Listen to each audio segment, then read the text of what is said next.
Aloha, Philip from Philibrew Homebrew Supply. What you saw at the beginning of the video was a container of the first batch that I brewed in my new house. And why this is special is because basically I started with just a bag of Bryce, I believe that's how it's pronounced, pale malt, and I didn't have any specialty grains. So I searched the internet and found some videos on how to roast your own barley and how to make crystal malt. And so I did that and came out, I don't know, maybe 40, 50, 60 Lovibond. You can see it's a nice amber color. Here it is.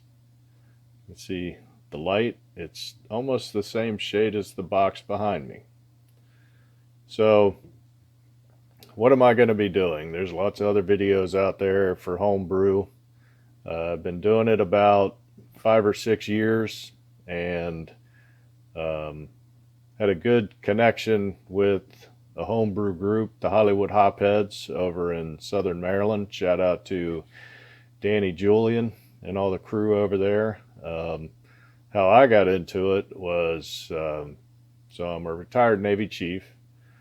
When I got promoted to chief, there was a celebration afterwards, and a friend of mine that I had known before, Chris Karnbach, big shout out to Chris, had some of his homebrewed beer that he shared with us. And I was shocked and amazed on how good this beer was, and that's when he introduced me to Danny and the homebrew gang over there, and got into it then.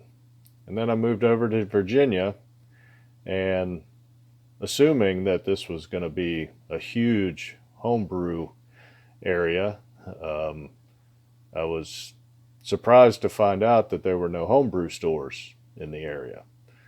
So I decided to kind of emulate what Danny did over in Southern Maryland, and working on getting my business going.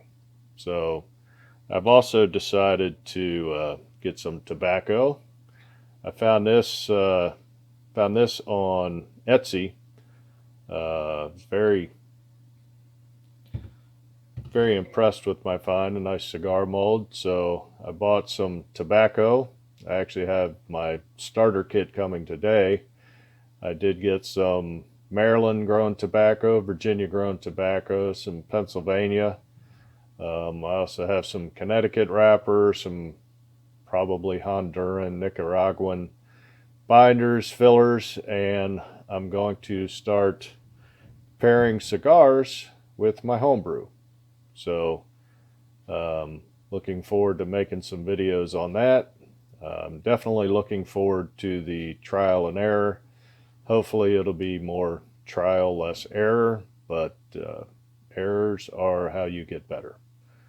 So in the future, I will be recreating this brew that I did. It was super easy. I actually fermented it in my corny keg because, well, I couldn't find the lid to my fermenter. So I use a mash and boil system, basically a brew in a bag electric kettle. Was able to dispense it right into the keg. I put it in a bucket with some cold water because I also couldn't find my chiller. Ran a hose through it. It's currently February, so the water coming out of the hose was nice and cold. It was actually almost 70 degrees that day, so it was a beautiful day to brew and smoke cigars.